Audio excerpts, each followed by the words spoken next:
Vocês já me conhecem, mas eu não conheço vocês. Então, deixa eu perguntar. O que é que você quer? O que é que você busca? Quais são suas paixões? Nós somos aquilo que buscamos, aquilo que desejamos. Então, que maneira melhor de conhecer alguém do que essa? Descobrir quais são as paixões dela. Isso é sensacional. Fica a dica aí, ó. Tá conhecendo uma pessoa nova? Pergunta a ela quais são as paixões dela. E aproveite. Senhoras e senhores, vamos à leitura do texto. Mas antes de irmos à leitura do texto, eu gostaria de falar sobre o contexto. Vamos entender o que acontecia na época dessa história que nós leremos agora. Antes da vinda de Cristo, havia uma expectativa muito grande, uma esperança, até uma esperança, um anseio por esse eleito, por esse ungido, né? Pelo Messias. Messias significa ungido. Havia essa expectativa, essa vinda do Messias, essa vinda messiânica. Então, várias pessoas se afirmavam sendo Messias. Então, quando a pessoa afirmava, eu sou Messias, não fazia nada para provar, só falava. Aí, o grupo de sacerdotes, os levitas, os fariseus, ia lá dar uma checada para ver quem é esse cara. Quem é esse cara que tá dizendo aí que é o Messias, que tá reunindo a galera, tem uma galera seguindo ele. Quem é esse cara? Vamos ver quem é, certo? Agora vocês entendem o contexto do momento ali da época. Agora sim, vamos ao texto. O testemunho de João Batista. Esse foi o testemunho de João, quando os judeus lhe enviaram de Jerusalém sacerdotes e levitas para perguntar: quem é você? Ele confessou e não negou. Confessou: eu não sou o Cristo. Já deu aliviado, olha. Cara, eu tô reunindo a galera, aqui tem uma galera me seguindo, mas não sou o Messias não, relaxa, pode ficar suave. Diante disso, lhe perguntaram: quem é você então? Você é Elias? Havia a expectativa da vinda do Messias, mas havia de três outros, eram três profecias, né? A do Messias, a do profeta, a gente encontra lá em Deuteronômio, né, com Moisés, e a de Elias. No caso, Elias ele viria para preparar o terreno antes do Messias. Nós sabemos que João era sim Elias. O próprio Jesus fala isso e afirma.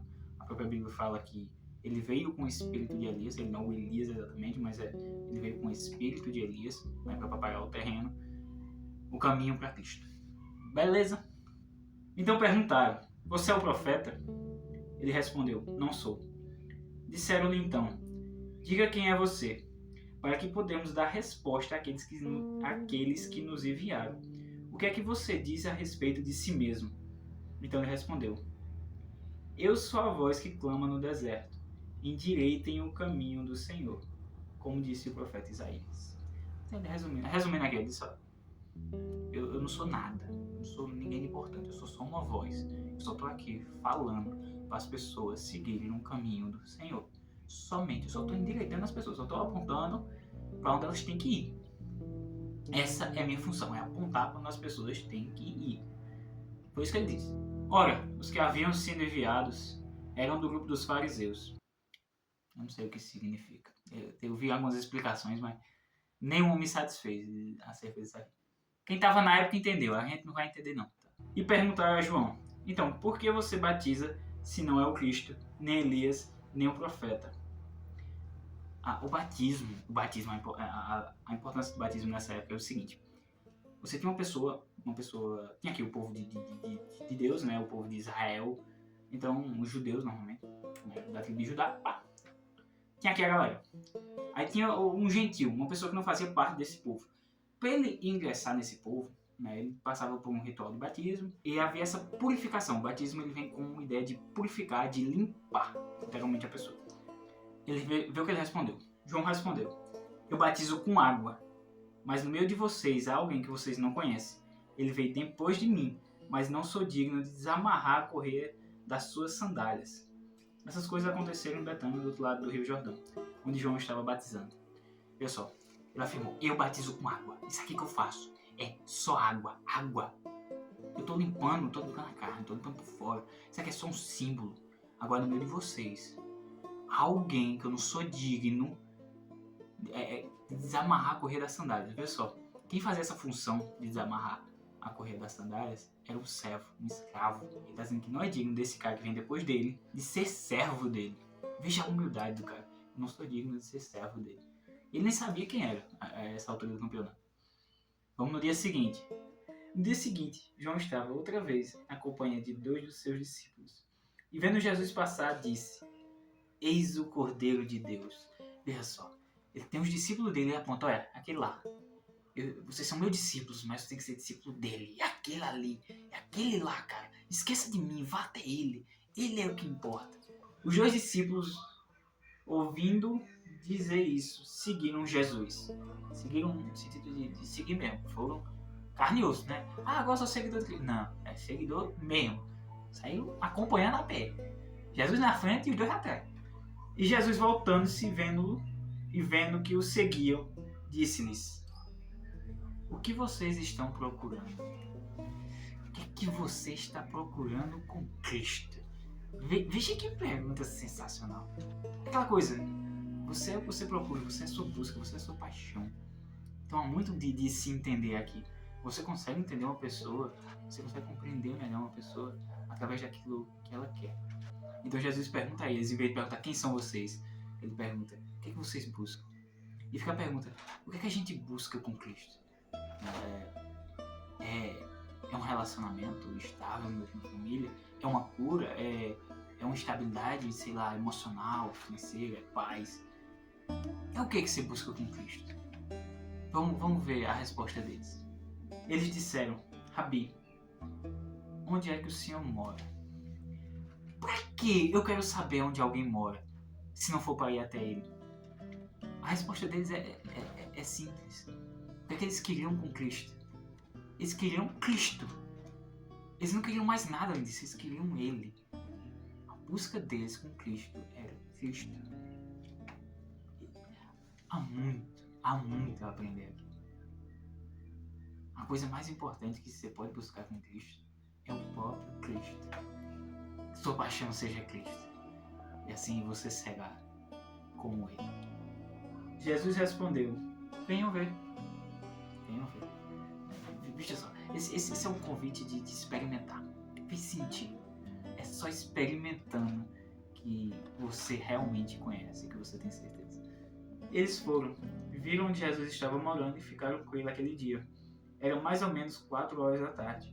André, o irmão de Simão Pedro, era um dos 2 que tinham ouvido o testemunho de João e seguido Jesus. Ele encontrou primeiro seu próprio irmão, Simão, a quem disse: achamos o Messias. Messias quer dizer Cristo, né? Messias e Cristo é a mesma coisa. E levou Jesus e olhou para eles e disse: você é Simão, filho de João, agora será chamado Cefas. Cefas quer dizer Pedro, né? Cefas é rocha, pedra, e Pedro também é a mesma coisa, só que um em grego e um outro em aramaico. Agora nós vamos para um texto da Bíblia que para mim tem um significado enorme. Eu vou explicar o porquê, né? Mas vamos começar a leitura e no meio da leitura eu vou explicando. No dia seguinte, Jesus resolveu ir para a Galileia e encontrou Filipe, a quem disse: siga-me. Esse Filipe era de Betsaida, cidade de André e de Pedro. Filipe encontrou Natanael e disse-lhe: achamos aquele a quem Moisés escreveu na lei e a quem se referiram os profetas, Jesus, o Nazareno, filho de José. Então Natanael perguntou: de Nazaré pode sair alguma coisa boa? Aqui vamos a um entendimento. Natanael, há grande chance de que Natanael seja um intelectual. Há muitos comentaristas que afirmam que Natanael era um intelectual. Era uma pessoa que é um israelita, um verdadeiro israelita, uma pessoa que se dedicava à ideia de fazer parte desse povo e seguir a lei imposta por Moisés. Então, ele orava provavelmente todos os dias, provavelmente ele lia os textos que tinham, então ele tinha um conhecimento muito grande acerca de várias coisas. Então, provavelmente, Natanael era um grande intelectual. Era uma pessoa que julgava que se alguma coisa de importante pudesse vir, provavelmente viria de uma cidade grande como Jerusalém. e não de Nazaré. Tá? Nazaré é uma cidade pequenininha, tava ali só, puta, vai sair. E aqui a importância é muito grande comigo, eu me vejo muito em Natanael. Eu que procurei a verdade na ciência, procurei a verdade na filosofia, procurei a verdade na psicologia, procurei a verdade vivendo a vida. E em canto algum achei a verdade. Aí chega um cara e diz pra mim que a verdade é Cristo. Cara, Nazaré? Não. Cristo? Não. Não é possível que venha alguma coisa boa dali. Impossível. Veja só como eu me identifico muito com essa história. Aqui. Felipe respondeu: vem ver. Aquilo que eu falei. Não adianta refletir. Não adianta teorizar. Enquanto você não experimentar, você não tem certeza. Então eu fui ver. Eu fui conhecer.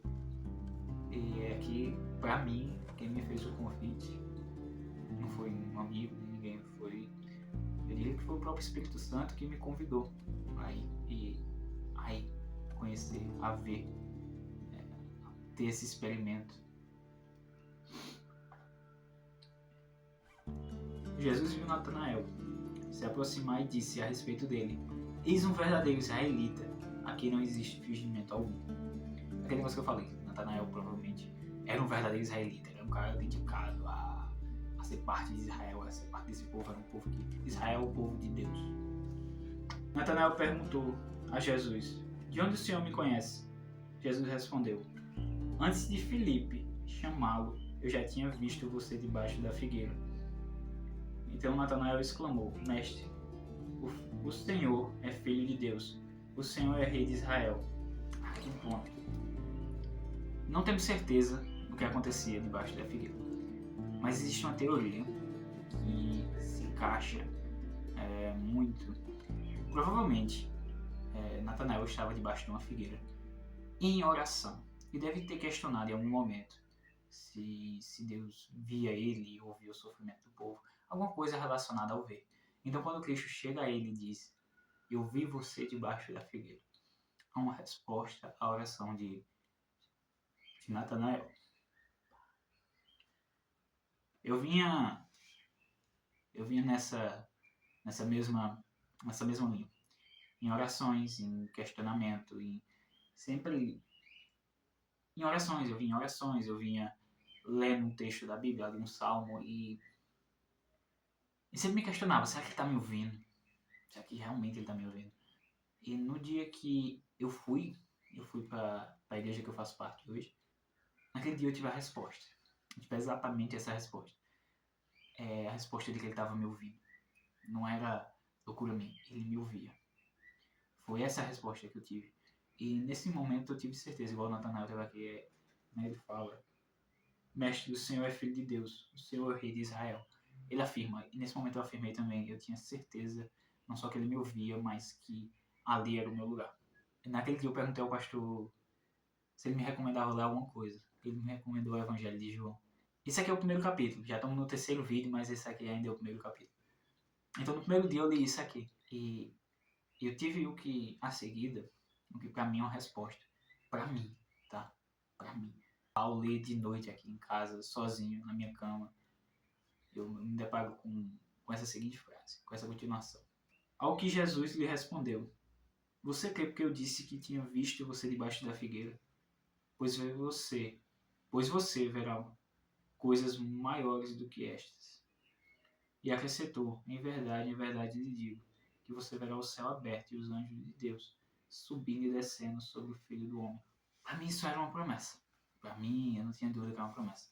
Que eu verei muito mais coisas. E eu vi, eu presenciei, eu ouvi, eu senti muito mais coisas desde aquele dia. E cada vez que eu via mais era um reforço. Eu criei por um negócio simples, mas eu recebi essa promessa. Para mim, eu recebi essa promessa de que eu receberia e ouviria mais coisas. E eu garanto, há muitas confirmações de fé. É isso. Eu não sei finalizar o vídeo, eu não tenho a menor ideia de como finalizar o vídeo. Mas, cara, deixa um comentário, deixa um like, se inscreve se você ainda não é inscrito. E é isso. Tchau pra vocês. Fiquem na paz.